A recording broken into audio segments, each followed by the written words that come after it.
আসসালামু আলাইকুম, স্বাগত জানাচ্ছি আরটিভির রাতের সংবাদে। আপনাদের সঙ্গে রয়েছি আমি হাবিবা আফরোজ। ত্রয়োদশ জাতীয় নির্বাচনে এমপি হওয়ার স্বপ্ন ভঙ্গ হয়েছে বিএনপি জামায়াত সহ অনেক হেভি ওয়েট প্রার্থীর।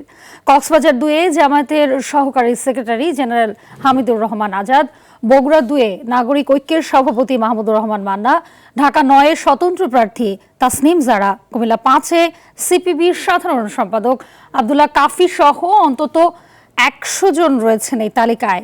তথ্যে অসঙ্গতির কারণে মনোনয়নপত্র বাতিল হয়েছে। আর জানাচ্ছেন আর বাদল। পৌষের কনকনে শীতেও বইছে জাতীয় সংসদ নির্বাচনের গরম হাওয়া। 12 ফেব্রুয়ারির নির্বাচন ঘিরে সারা দেশেই চলছে মনোনয়ন প্রত্যাশীদের বাছাইয়ের কাজ। কার কপালে মিলবে নির্বাচনে অংশগ্রহণের সুযোগ, মিলছে তার টিকিট। তবে এরই মধ্যে পুড়েছে অনেকের কপাল, ছিটকে পড়েছেন এমপি হওয়ার স্বপ্ন থেকে। হেভিওয়েট এসব প্রার্থীদের মধ্যে রয়েছেন কক্সবাজার 2 মহেশখালী কুতুবদিয়া আসনে জামায়াতের প্রার্থী ও দলের কেন্দ্রীয় সহকারী secretary general AHM Hamidur Rahman Azad. তার নামে হাইকোর্টে থাকা একটি মামলার তথ্যগত গরমিল থাকায় তার মনোনয়ন বাতিল করা হয়েছে। তবে তার মনোনয়ন বাতিল অন্যায় হয়েছে বলে দাবি করেছেন হামিদুর রহমান আজাদ। বেআইনিভাবে আমার মনোনয়ন বাতিল করা হয়েছে। জাতীয় নাগরিক পার্টি এনসিপির সাবেক নেত্রী ঢাকার 9 আসনের স্বতন্ত্র প্রার্থী তাসনিম জারার মনোনয়নপত্র বাতিল হয়েছে। জারার প্রস্তাবক ও সমর্থক হিসেবে নাম দেয়া 10 জনের মধ্যে 2 জন ওই আসনের ভোটার না হওয়ায় তার মনোনয়ন বাতিল হয়। তবে আপিল করবেন বলে জানিয়েছেন তাসনিম জারা। আপিল করব। আপিল করার প্রক্রিয়া আমরা ইতিমধ্যেই শুরু করেছি। বগুড়া 2 শিবগঞ্জ আসনে নাগরিক ঐক্যের প্রার্থী মাহমুদুর রহমান মান্নার মনোনয়নপত্র বাতিল হয়েছে। হলফনামায় নানা অসঙ্গতি এবং ফৌজদারি মামলার কোনো তথ্য না দেয়ায় তার মনোনয়ন বাতিল হয়। মাহমুদুর রহমান মান্না এর মনোনয়নপত্রটি পরীক্ষা করলাম, পরীক্ষান্তে মনোনয়নপত্রটি বাতিল করলাম। 13তম সংসদ নির্বাচনে যশোর 4, বাঘারপাড়া, অভয়নগর ও বসুন্দিয়া ইউনিয়ন আসনে বিএনপি মনোনীত প্রার্থী TS আইয়ুব সহ 5 প্রার্থীর মনোনয়ন বাতিল হয়।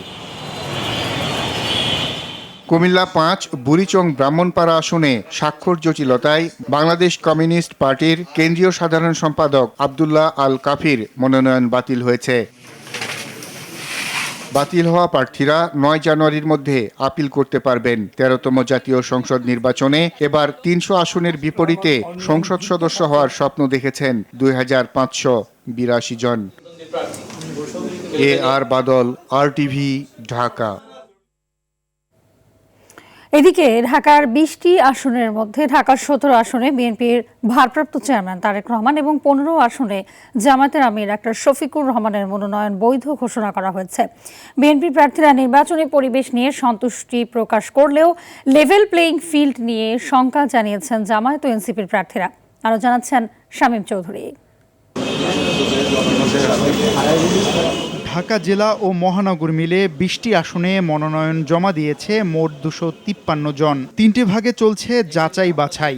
সেগুনবাগিচা রিটার্নিং কর্মকর্তার কার্যালয়ে 13টি আসন, জেলা অফিসে 5টি এবং নির্বাচন কমিশন ভবনে হয়েছে 2টি আসনের যাচাই বাছাই। যদি কোনো অবজারভেশন থাকে তাহলে আপনারা বলতে পারেন। পরিচিত মুখগুলোর মধ্যে ঢাকা 17 আসনে বিএনপির ভারপ্রাপ্ত চেয়ারম্যান তারেক রহমান, 15 আসনে ডাক্তার শফিকুর রহমানের মনোনয়ন বৈধ ঘোষণা করা হয়েছে। এছাড়া ঢাকা 6-এ বিএনপির ইশরাক হোসেন, ঢাকা 8-এ মির্জা আব্বাস, একই আসনে এনসিপির নাসির উদ্দিন পাটোয়ারি ও ঢাকা 10 আসনে শেখ রবিউল আলমের মনোনয়ন গৃহীত হয়েছে। অন্তর্বর্তীকালীন সরকার এবং প্রশাসন সব দলকে, সব প্রার্থীকে সমান সুযোগ দিচ্ছে। নির্বাচনের সার্বিক পরিবেশ নিয়ে সন্তুষ্টি প্রকাশ করেছে বিএনপির প্রার্থীরা। দেশনায়ক তারেক রহমান, ঢাকা 17 থেকে আমরা যে মনোনয়নপত্র দাখিল করেছিলাম, আজকে যাচাই বাছাইয়ের সময় ছিল, সেটা বৈধ বলে গৃহীত হয়েছে। আমি যথেষ্ট সন্তুষ্ট বর্তমান পরিবেশে, কারণ বিগত আওয়ামী আমলের নির্বাচনের সময় আমরা দেখেছি প্রশাসন দলীয় আচরণ এবং এখন আমরা দেখছি তাদের একটা নিউট্রাল আচরণ, সকল প্রার্থীর প্রতি তারা সমান আচরণ করছেন। তবে কমিশনের নিরপেক্ষতা নিয়ে প্রশ্ন তুলেন জামায়াত ও এনসিপির প্রার্থীরা। আমরা এখনো পরিস্থিতি যেটা দেখছি সেটাতে আমরা মনে করি নিরাপত্তার ঘাটতি রয়েছে, অর্থাৎ নিরাপত্তা নিয়ে আমরা শঙ্কিত রয়েছি এবং যারা আমাদের সাথে কাজ করছেন তারাও নিরাপত্তা নিয়ে শঙ্কিত রয়েছেন। আর ঘরে বসে থাকার সময় নেই, সময় এসছে আরও একবার কাঁধে কাঁধ মিলিয়ে হাতে হাত মিলিয়ে সকল ভেদাভেদ ভুলে জুলাই শরৎকে আক্ষরিক বাস্তবায়ন করার জন্য আরও একবার আমাদের একসাথে মাঠে নামতে হবে। যাচাই বাছাই শেষে বিস্তারিত তুলে ধরেন বিভাগীয় রিটার্নিং কর্মকর্তা। বাছাই শেষে 119টি মনোনয়ন বৈধ বিবেচিত হয়েছে, 54টি মনোনয়নপত্র বাতিল হয়েছে, একটি মনোনয়নপত্র স্থগিত আছে, উনি সময় চেয়েছেন। আগামীকাল রবিবার শেষ হবে এ যাচাই বাছাই কার্যক্রম। শামীম চৌধুরী, RTV, ঢাকা। এ পর্যায়ে প্রতিনিধিদের পাঠানো তথ্যচিত্রে বিভিন্ন জেলার মনোনয়নপত্র যাচাই বাছাইয়ের খবর জানাচ্ছেন সহকর্মী আব্দুল হামিদ।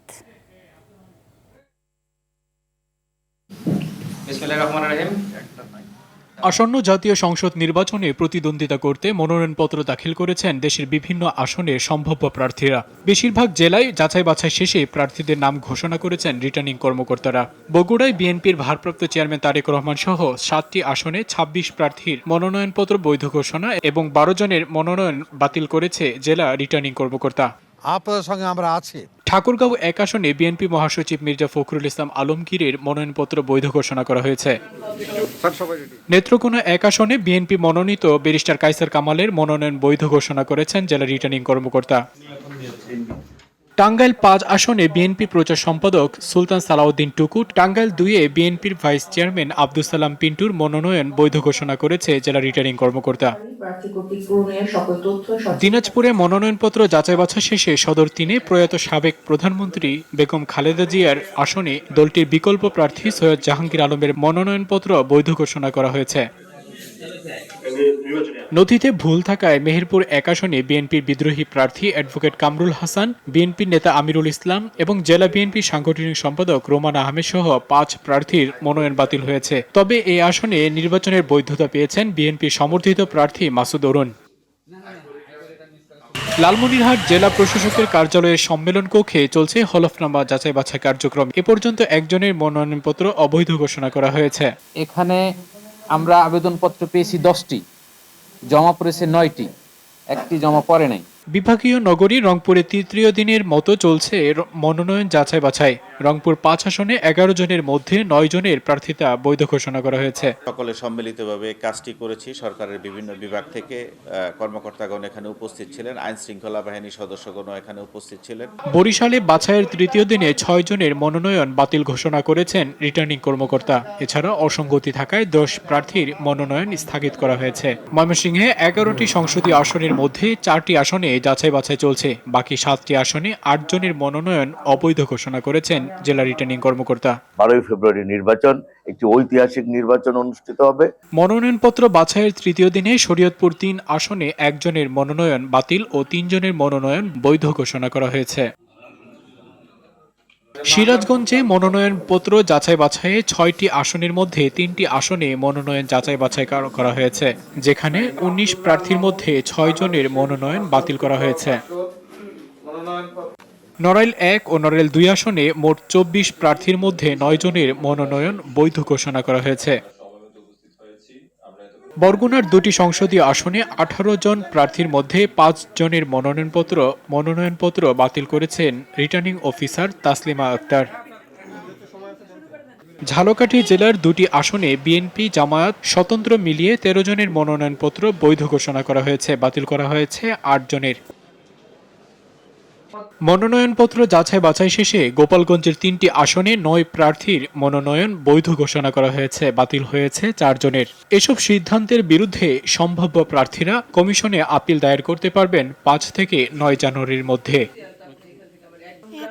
সাকিব আল হাসান, RTV। একটি দল ইসলামের নামে ধর্ম বিক্রি শুরু করে দিয়েছে বলে মন্তব্য করেছেন কক্সবাজার 1 আসনের বিএনপির প্রার্থী সালাউদ্দিন আহমেদ। কক্সবাজারের চকরিয়ায় স্থানীয় আলেম ওলামাদের মতবিনিময় সভায় তিনি এসব কথা বলেন। সালাউদ্দিন আহমেদ আরও বলেন, একটি দলের মার্কায় ভোট দিলে জান্নাতে যাওয়া যায় না, অথচ তারা এসব কথা বলে মানুষকে বিভ্রান্ত করছে। বিশেষ করে নারীদের মধ্যে অনুপ্রবেশের চেষ্টা করছে তারা।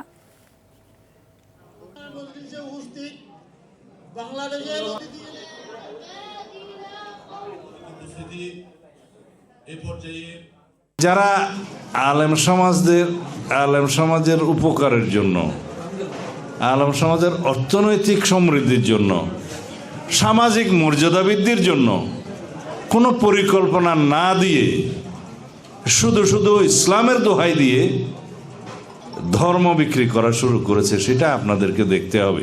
নারী সমাজের মধ্যে তারা এটা খুব বেশি অনুপ্রবেশ করার চেষ্টা করছে। গুলশান কার্যালয়ে কর্মব্যস্ত দিন কাটিয়েছেন বিএনপির ভারপ্রাপ্ত চেয়ারম্যান তারেক রহমান। দিনভর হিন্দু, বৌদ্ধ, খ্রিস্টান ঐক্য পরিষদ সহ বিভিন্ন প্রতিনিধি দলের সঙ্গে বৈঠক করেন তিনি। সাক্ষাৎ শেষে এ বিষয়ে বিএনপির ভারপ্রাপ্ত চেয়ারম্যান নবনিযুক্ত প্রেস সচিব এএম সালেহ শিবলি জানান, বিভাজন নয় বরং সব ধর্মের মানুষের জন্য সমান অধিকার নিশ্চিত করার প্রতিশ্রুতি দিয়েছেন দলের চেয়ারম্যান তারেক রহমান। এদিকে বিএনপি চেয়ারপারসন বেগম খালেদা জিয়ার মৃত্যুতে খোলা শোক বইয়ে স্বাক্ষর করেছেন অ্যাডকোর নেতারা। সন্ধ্যায় তারেক রহমানের সাথে সাক্ষাৎ শেষে শোক বইয়ে স্বাক্ষর করেন তারা। অ্যাডকোর সভাপতি বেগম জিয়ার প্রয়াণে তার পরিবারের প্রতি সমবেদনা জানান।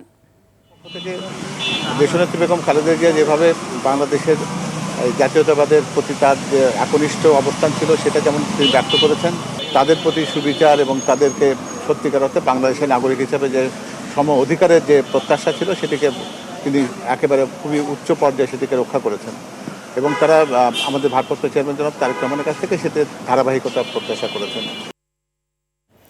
বেগম খালেদা জিয়ার অসমাপ্ত কাজ শেষ করার প্রত্যয় ব্যক্ত করেছেন দলটির স্থায়ী কমিটির সদস্য নজরুল ইসলাম খান।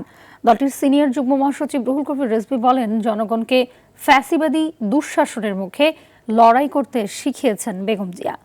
তার আদর্শ ও দেখানো পথেই দেশকে নতুন দিগন্তে নিয়ে যাবেন তারেক রহমান। রুদ্র রফিকের রিপোর্ট। তীব্র শীত ও ঘন কুয়াশা উপেক্ষা করে সকাল থেকেই বেগম খালেদা জিয়ার সমাধিতে শ্রদ্ধা জানান নেতাকর্মীরা। বেলা বাড়ার সঙ্গে সঙ্গে জনতার ঢল নামে সমাধিস্থলে। শ্রদ্ধা ও জিয়ারত শেষে নেতাকর্মীরা জানান, বেগম জিয়ার চলে যাওয়ার ক্ষতি অপূরণীয়। এই ক্ষতি পূরণ করার না, এবং আমার মনে হয় না যে আরও 100 বছরে এমন নেত্রী আমরা পাবো। আমি বিশ্বাস করি তার সবচেয়ে বড় পাওয়া আমার দেশের মানুষের দোয়া। আমার নেত্রী সেপারে ভালো থাকবে, সেটা আমি বিশ্বাস করি। জাতীয়তাবাদী মহিলা দলের নেত্রীদের সঙ্গে শ্রদ্ধা নিবেদন করেন দলের সিনিয়র যুগ্ম মহাসচিব রুহুল কবির রিজভী। এ সময় তিনি অভিযোগ করেন, পরিকল্পিতভাবে ভুল চিকিৎসা দিয়ে মৃত্যুর দিকে ঠেলে দেওয়া হয়েছিল বিএনপি চেয়ারপারসনকে। তিনি দেখিয়েছেন কিভাবে স্বৈরাচারী, স্বেচ্ছাচারী, ফ্যাসিবাদী দুঃশাসনের মুখে গণতন্ত্রের জন্য লড়াই করতে হয়, এবং তার জ্যেষ্ঠ পুত্র বিএনপির ভারপ্রাপ্ত চেয়ারম্যান জনাব তারেক রহমান, তার যে পতাকা তিনি হাতে নিয়েছেন, তার মায়ের প্রদর্শিত পথ ধরেই তিনি এগিয়ে নিয়ে যাবেন এই দেশকে নতুন সম্ভাবনার দিকে, নতুন দিগন্তের দিকে। আমরা সেই দিগন্তের দিকে এগিয়ে যাব। শ্রমিক দলের নেতাদের সঙ্গে শ্রদ্ধা নিবেদন শেষে স্থায়ী কমিটির সদস্য নজরুল ইসলাম খান শ্রমিকদের কল্যাণে খালেদা জিয়ার অবদান স্মৃতিচারণ করেন। উনি প্রথম 2006 সালে বাংলাদেশ লেবার কোড এটা প্রণয়ন করেন, অনুমোদন করেন, যে তারা যে পথে যেভাবে এ দেশের মানুষের জন্য কাজ করেছেন, আমরা যেন সেই কাজটা সম্পন্ন করতে পারি। দলীয় নেতাকর্মী ছাড়াও বিভিন্ন পেশার মানুষ বেগম খালেদা জিয়াকে শ্রদ্ধা ভরে স্মরণ করছেন। রুদ্র রফিক, RTV, ঢাকা। ইসলামাবাদের বাংলাদেশ হাই কমিশনে গিয়ে সাবেক প্রধানমন্ত্রী খালেদা জিয়ার প্রয়াণে শোক জানিয়েছেন পাকিস্তানের পররাষ্ট্রমন্ত্রী ইসহাক দার। শনিবার বাংলাদেশ দূতাবাসে গিয়ে খালেদা জিয়াকে শ্রদ্ধা জানান তিনি। পাকিস্তানের পররাষ্ট্র মন্ত্রণালয় জানিয়েছে, বাংলাদেশ হাই কমিশন পরিদর্শনকালে বেগম জিয়ার জন্য রাখা শোক বইয়ে স্বাক্ষর করেন ইসহাক দার। এর আগে খালেদা জিয়ার মৃত্যুর খবরে বুধবার ঢাকায় এসেছিলেন পাকিস্তানের পার্লামেন্টের স্পিকার সর্দার আইয়াজ সাদিক। পাকিস্তানের প্রতিনিধি হিসেবে খালেদা জিয়ার জানাজায় অংশ নেন তিনি।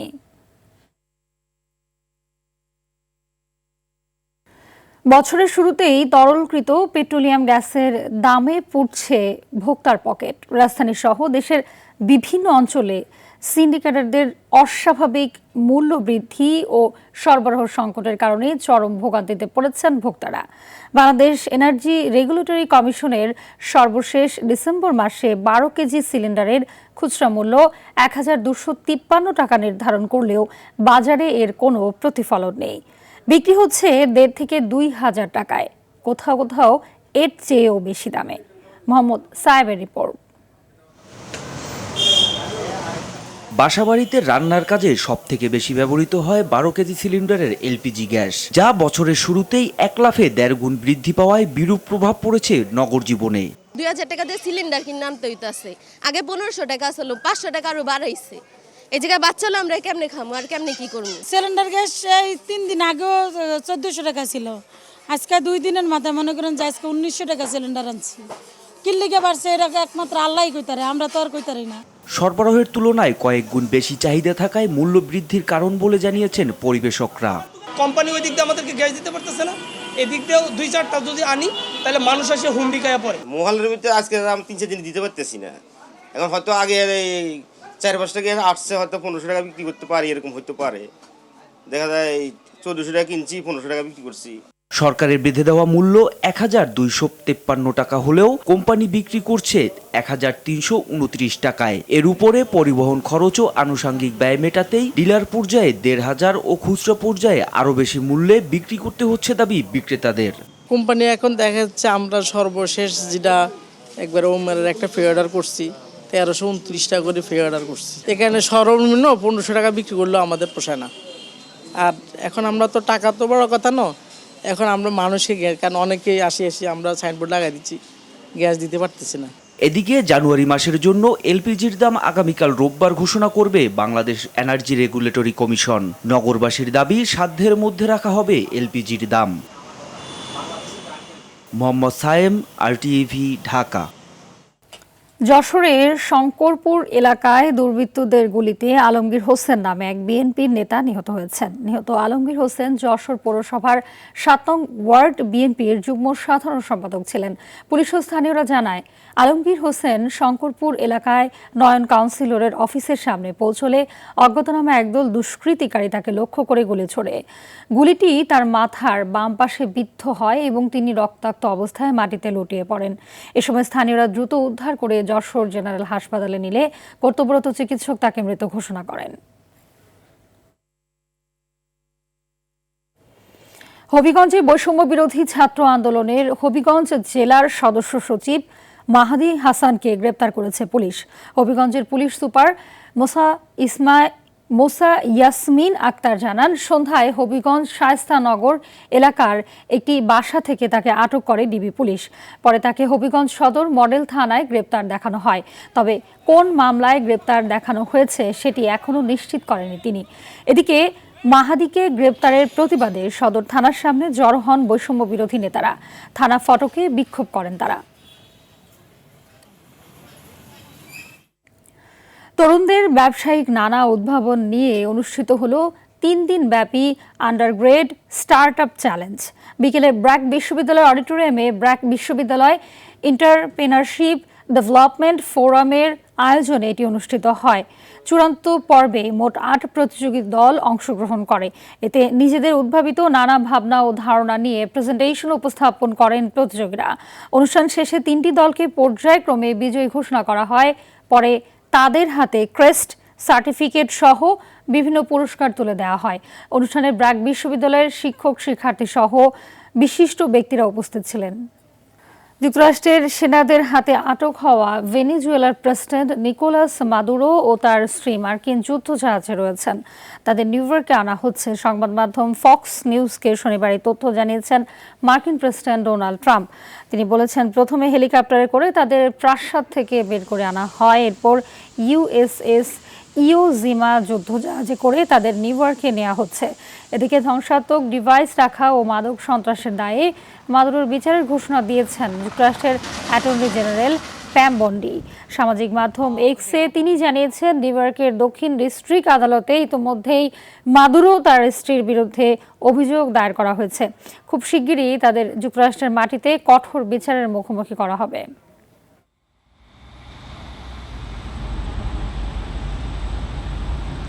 আইপিএলের আসন্ন 19তম আসরে খেলা হচ্ছে না মুস্তাফিজুর রহমানের। ভারতের কট্টর হিন্দুত্ববাদীদের চাপে কাটার মাস্টারকে দল থেকে বাদ দিয়েছে কলকাতা নাইট রাইডার্স। শাহরুখ খানের মালিকানাধীন আইপিএলের দলটি অফিসিয়াল ফেসবুক পেজে এক পোস্টের মাধ্যমে কাটার মাস্টারকে বাদ দেওয়ার বিষয়টি নিশ্চিত করে। তবে তাকে বাদ দেওয়ার এই সিদ্ধান্তে উঠেছে সমালোচনার ঝড়। রাতের সংবাদ এ পর্যন্তই। মধ্যরাতের সংবাদ একটা দেখার আমন্ত্রণ রইল। ধন্যবাদ সবাইকে।